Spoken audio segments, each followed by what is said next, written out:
1.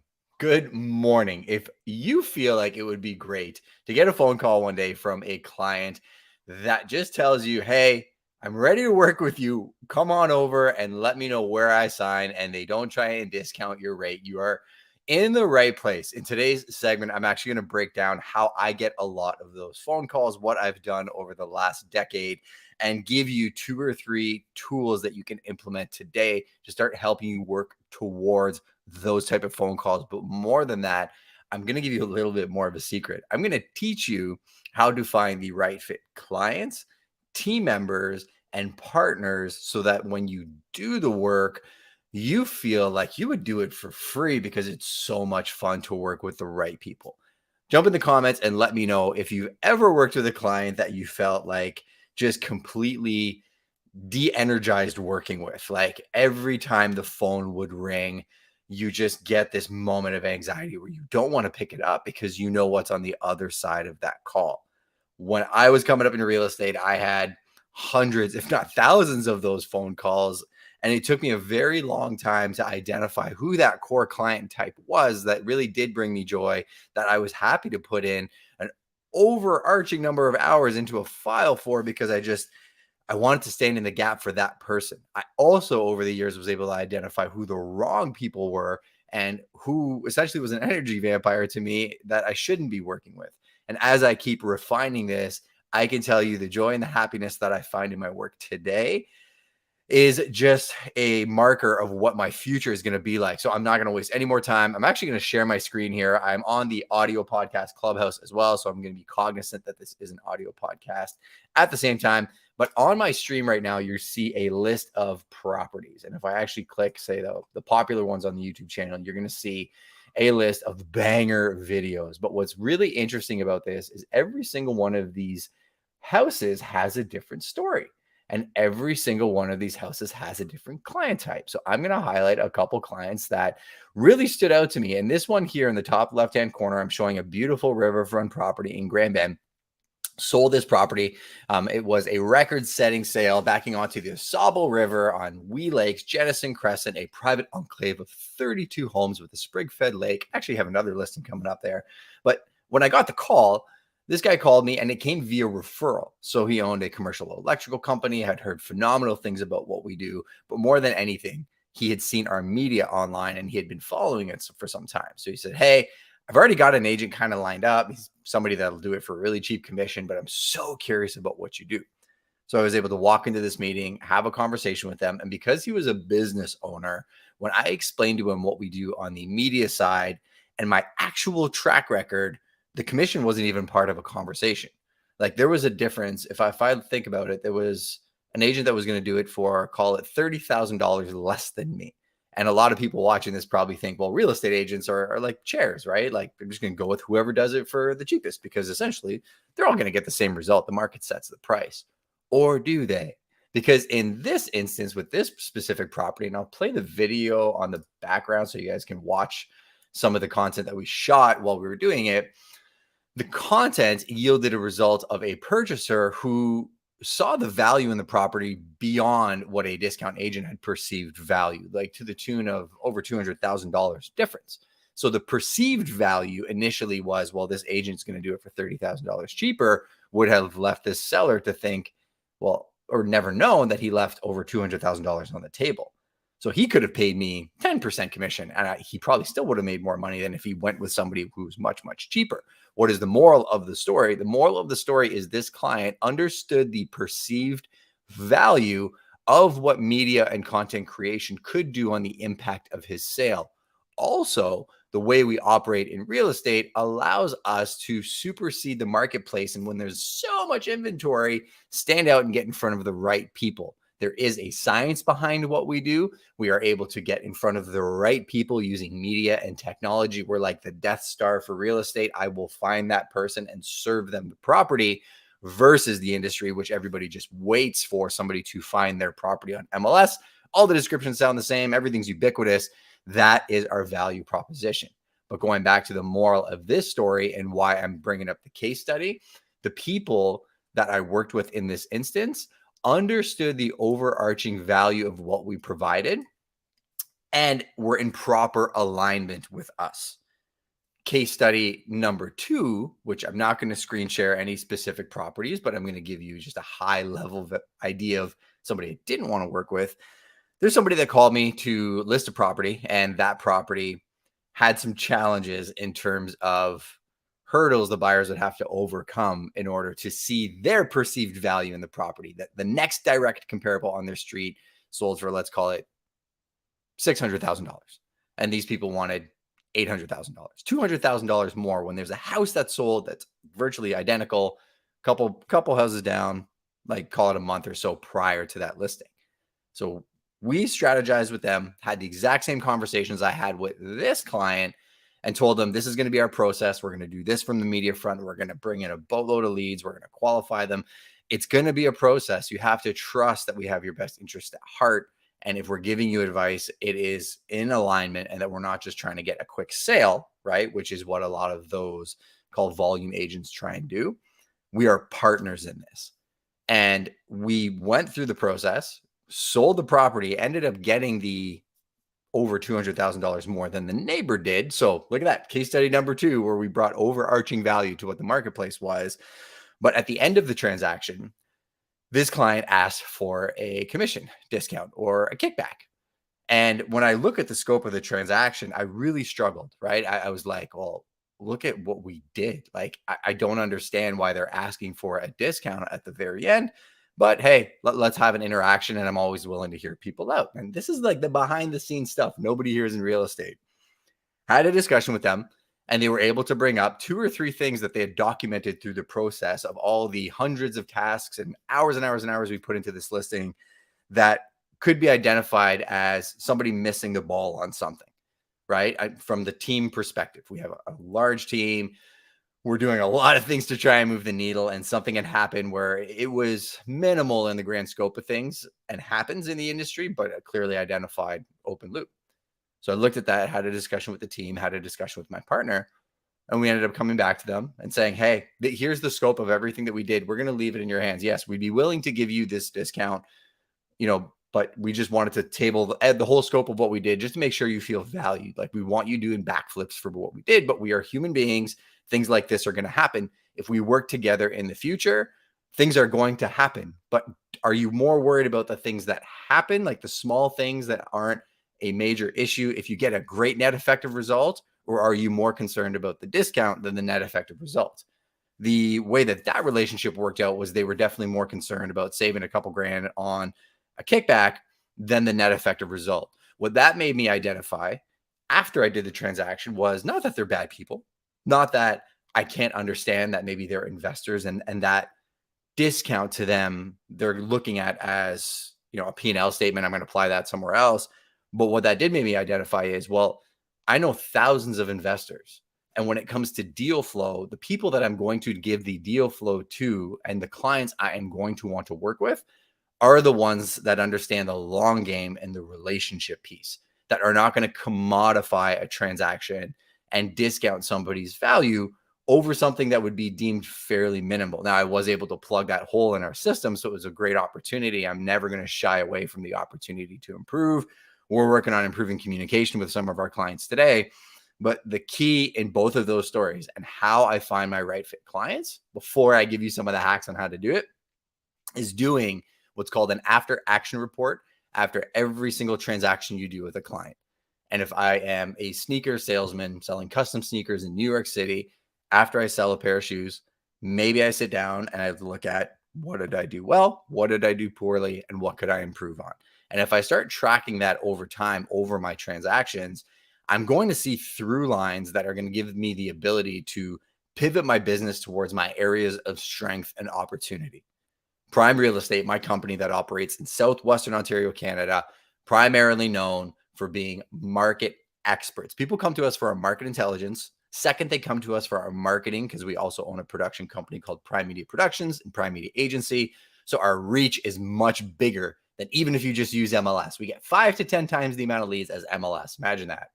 That's why they come to us, right? The third reason they come to us is our ethics. I can't be bought. You can offer me hundreds of thousands of dollars to put your offer in front of a seller and get them to sell it at a discounted price. If I have a fiduciary obligation to a client, I have a fiduciary obligation to a client. I am going to honor that to the highest level you could possibly imagine, and you can't buy that. The way I was able to come to those 3 items was my after action reports. I gave you 2 stories. I can give you hundreds more where after every transaction, this is a tool you can use. I had set up a Google form. That Google form has those 3 questions. Who was the client? What was the address? Maybe what was the property type? What did I do well? What did I do poorly? What could I improve on? Fill it out after a transaction. I've automated that so that as a transaction closes, it comes to me and say, I fill it out. Guess what happens when I fill it out? It goes to a Google spreadsheet. And guess what I could do with the Google spreadsheet? I could look at the columns. And if I look at the columns on a monthly, quarterly, or even once a year when I'm doing my goal setting, and I go down the list, what did I do well? What did I do poorly? What did I improve on? What did I do well is going to give me the through line of those 3 things: market intelligence, amplification, ethics, and negotiation. What did I do poorly will give me a list of things that I probably don't want to do. I need to delegate, automate, or just not do it anymore. And what can I improve on is going to be the piece that's going to excite me for the future. Like if I share my screen again really quick, and again, for those of you that are on audio, I'll explain this auditorily. I go down the list and I look at a 105-acre off-grid compound that we sold. This was a Dutch farmer and a very, very difficult transaction that I don't think anybody else in my market had the aptitude or appetite to want to do. Standing in the gap for this guy was amazing because I can break bread with his family, watching him bring his kid into the transaction and teach him. Like, this type of client is the exact right type of fit client, and the type of person that I want to attract through the content and the media that I'm doing. And these are the problems I want to solve. This luxury estate in Kilworth, this was a $2.9 million sale that I consulted on for 3 years. They brought me a piece of raw land. I told them not to build anything over 1.3. Then they brought me, an updated revision. I'm like, I could keep it around like 1.8 or 2. They ended up building a $3 million house, but we found somebody that absolutely loved this. And the cinematography we did on this was really where I got the excitement. This office building in Kilworth, Komoka, Orange Rock Developments, amazing developer, hands-on, treats his tenants like gold. That guy I want to stand in the gap for in a very difficult industry called us because of a long-term relationship, but because of social media. And one of the tenants we placed on his site, I literally was going into that tenant's restaurant once every couple of weeks to order food, kind of chop it up with that tenant because I knew that tenant belonged on this guy's site. I love doing that type of work for the right people. But like I said, it took me a very long time to cut through getting driven towards the people that appreciated the type of work that I did and getting away from the people that commodified me or didn't enjoy, say, working with somebody that loved the creativity aspect, understood digital media, and literally just wanted your typical real estate agent. I am not your typical real estate agent. Hence, here's the next step of how I attract the clients.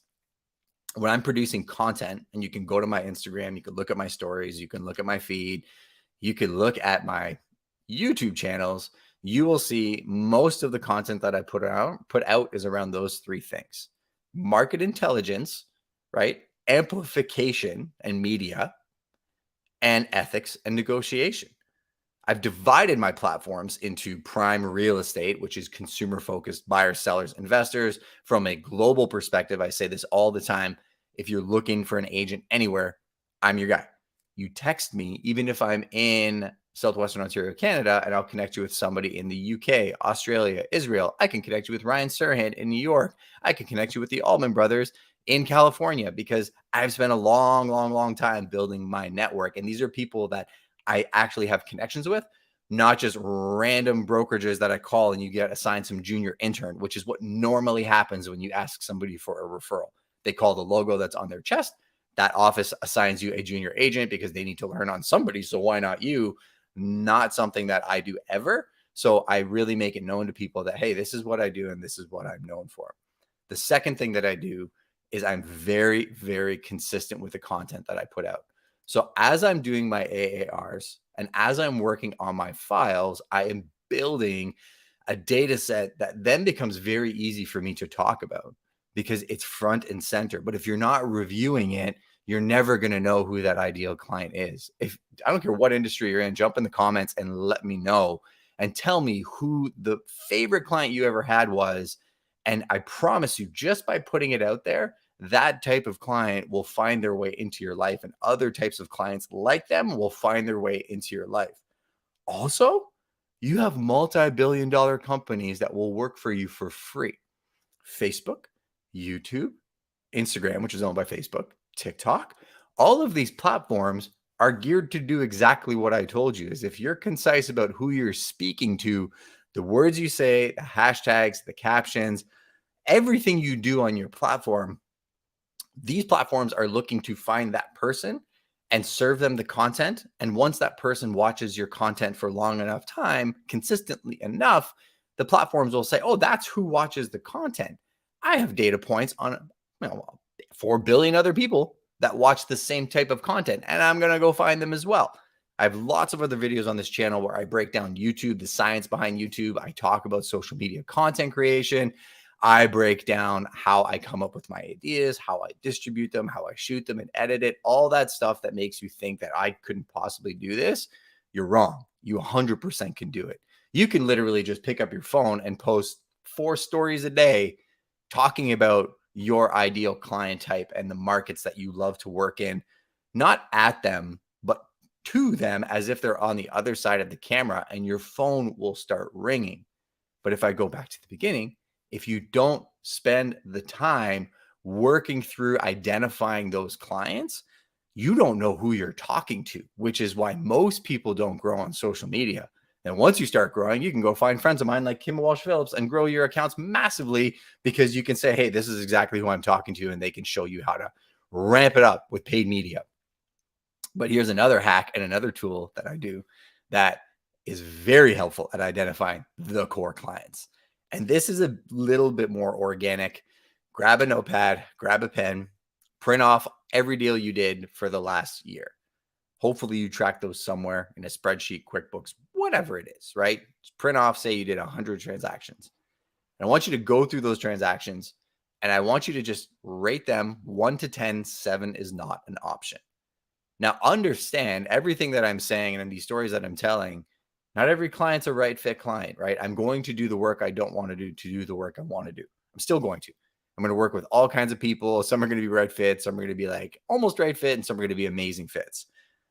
What my goal is to find the 5s and the 6s and think about what could turn them into the 8s and 9s.